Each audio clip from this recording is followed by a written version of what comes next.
Alright, I ran 14 miles, so I want to do like a recap vid real quick. I'm gonna try and do it under like 3 minutes, but I'm gonna freaking carry on and keep on going because that's what I do when I try to do these things. So, real quick, number one, I read like there's this whole carbo loading thing.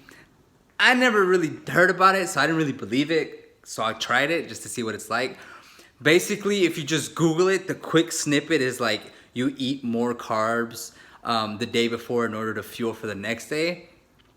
For the next day's run, if it's like a long run, and I think long runs are defined by 2 hours or more, is what I've seen. But if you dig in deeper, it says like there are ways of doing this. So like 3 days prior, you need to stop exercising and you need to deplete all your glycogen storage. So there's all this stuff that makes it way more complicated, but of course, none of that was taken into effect. I just ate like sushi, I ate like goldfish, I ate like all this crap, gushers, to seemingly boost my, my fuel. So I did that, and then I woke up. I saw this dude. He eats like a bowl of oatmeal or something like that before the run. So I woke up like at I don't know, like 6.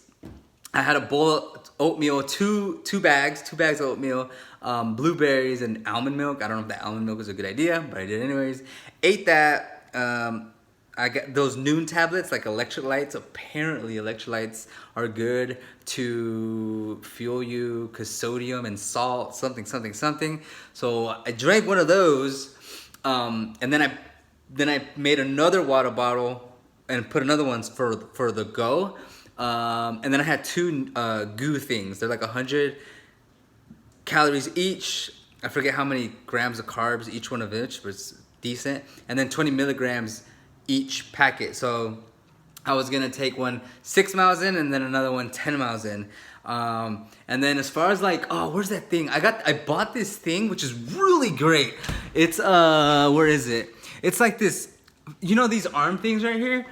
Like you put on your arm. I hate these things. I never use them. Don't like them. Not my vibe.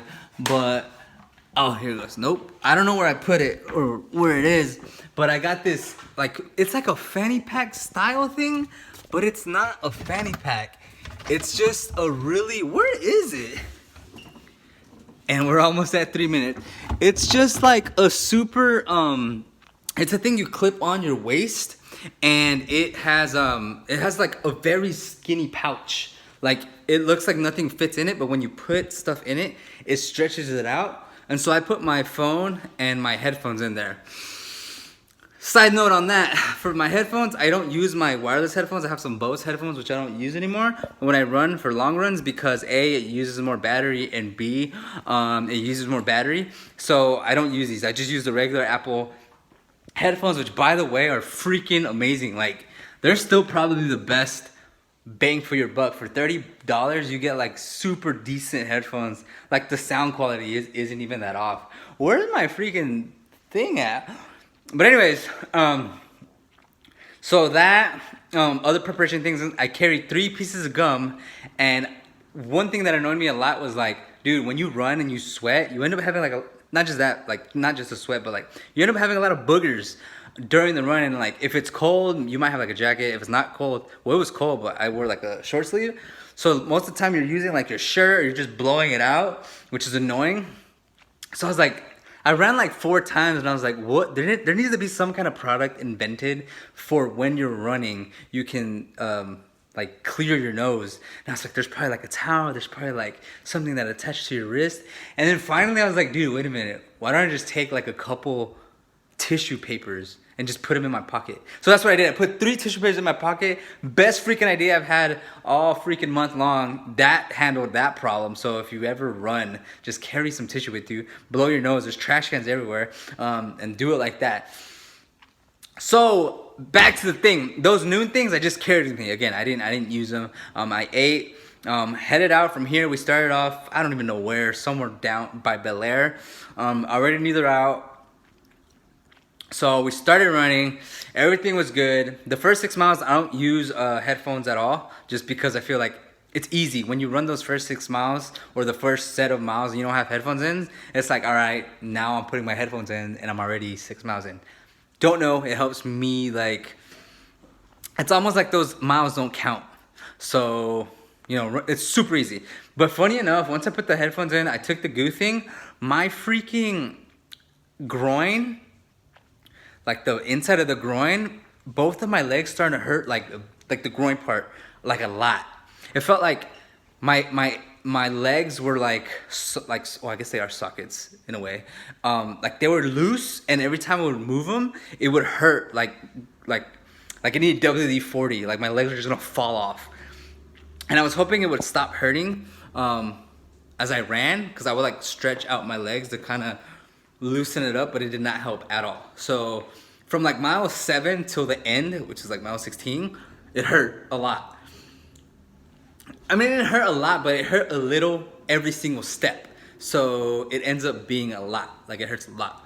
Okay, so that was issue 1. I took the good thing. Mile 6 to 10 was cool. I still was like feeling like in my head. I was like, all right, this is cool. This is what it's for. This is what it's about. Took the second good thing at the 10th mile. That was cool. Still kept going. When I got to the 12th mile, I was like, dude, I am moving way slow. Like everything hurts. Like everything, like from here up was good. Just the top of my neck and my head felt fine. Everything else had like my lower back started hurting. My left knee kind of hurt. My groin really hurt. So I was like, dude. And then I figured out like immediately right then and there, I was like, dude, I'm running these way too fast. Like if I want to complete the marathon, which is 26.2 miles, I can't be running 8.5 miles. Like my preparation, it can't handle that. Like I will not complete it in that way. But if I ran them in like 10 to 11 minute miles, I think I will, even 12 minute miles, then I think I could finish, I want to say comfortably, but even then, I mean, it's 26 miles. That's a long freaking way to go. So the next longer run that we do, I'm going to do way super conservative to see how that feels. Otherwise, dude, there's no way. Like from 12 to 16, from 12 to 15 was like, oh, all right, almost there. And then from 15 to 16, like I was like a freaking sloth like this.